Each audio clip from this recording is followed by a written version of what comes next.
approach? Well, every year it's a little bit different. Every year it gets, I think, a little bit better because your recruiting gets better. And this is, a bunch of kids that have been here from day one with me. So it's always fun to, see how they do and how they measure up. And well, they did a good job today, everybody.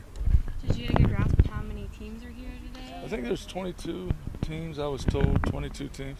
23 teams, I just heard. How does that stack up in years past? Well, I think, when Al and Emmanuel were here, we probably had about the same. But, every year I think it gets, guys get up. Got some interesting guys that everybody want to see. They want to see Taylor Thompson, run routes and catch the ball and things that he hadn't done, but play defensive end for us. So that kind of brings a lot of people here too. He looked completely different from the end of the season. Yeah. Have you been like? Well, the bowl game he lost. He went down. He played about the way he's playing right now, and so he and I had talked back at the end of November about playing tight end and catching some balls and make sure that he worked out that I had told a bunch of guys that I thought that haven't been an all-state tight end in high school. He's kind of a freak of nature that way for tight ends, and there's a lot of defensive ends that are the same size and speed as him, but tight ends are a little bit different. And so he worked real hard. He did real well in the Arkansas All-Star game, I know, and then he's had a great day today.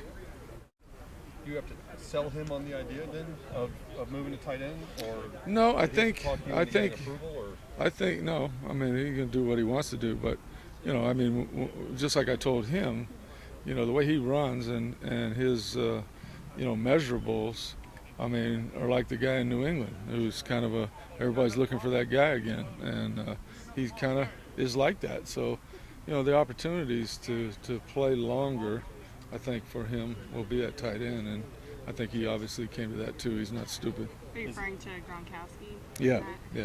Is he hurt at all by the fact that all the video of him for the last 4 years is playing defense, or no? Do scouts see his athletic ability? No, they give him a grade as a defensive player, and they'll give him a grade as a tight end. So you mentioned guys like Emmanuel Sanders and Aldrick Robinson, and you've got a few more out there, Thomas Morstead and Brian McCann. How much has their success helped in terms of getting more scouts and more teams to come pay attention at SMU? I think the fact that we're putting guys into the pros helps a lot, and I think having it at the last one also triggers. There's not competition. There's half these guys would be down the road if we were having it the same day as Texas had it or same day as TCU. So you because we're the last one, because we have a unique spot, and we have some guys that are going to get drafted, that it creates a lot of interest for teams to make sure they come and do their homework. Who's made the biggest change in your eyes in terms of just their physical makeup, their conditioning? I think Josh Laribas probably. He left 2 years ago when he didn't play at 380 pounds, and he doesn't even look like the same guy. I would anticipate, talking to Gil Brandt today, he thinks he'll be the best guard, the guard that ends up being a player in the league the fastest of this draft, which says a lot, and thinks that he'll get drafted somewhere in the 3rd or 4th round. So. Do you see any of your guys as sleepers who might not get drafted, but if they get in the right camp, have a legit chance to make a team? I think Bradley Haynes and Richard Crawford are kind of that way. I think Richards has a chance to get drafted late or get in at camp as a free agent. B's the same way. I think they, just if they go to the right team, they have the ability to make it in the league, and hopefully they'll get with the right coach and knows how to look at them and how to evaluate the talent.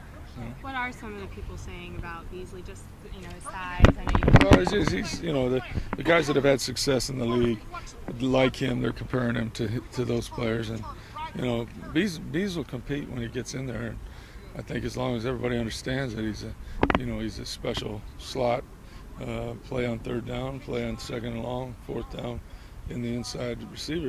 He'll be as good as any of those guys there. Just purely the fact that with your history in the NFL and knowing so many people, what do you tell the guys before a day like this and while they're preparing for it? Well, I told them that to relax, and you're only going to do this one time. So it doesn't matter what you run out here. The film is going to get you to a camp, and whether it certainly can help you, but it's not going to hurt you. Like Bees, ran what I thought he was going to run, you know, low 4.5s, and he plays 4.4, 4.3 in 20-yard area, and that's what he'll do when he gets to one of their places. When you think about what these guys looked like when you got a hold of them 4 years ago, you got a handful of guys who are considered legit draft prospects and a couple more who, like you said, make it in on a free agent tryout. Who's come the farthest, or who's the biggest surprise to you to be where he is? Well, you know, Kelvin Beachum, I think, is interesting because he started the whole year at about 230 pounds as a tackle for us that fresh first year. And now he's, you know, 300, I think he weighed 309 and 310 today. So, you know, he's I think, a make-it guy. He won't get drafted at probably as high as Josh, but I think when he gets to camp, they'll either keep him on the practice squad and he'll get stronger, and he'll be a guy that I think can play 10 to 15 years if he doesn't get hurt, which he has a way about him of not getting hurt. Some guys have it and some guys don't.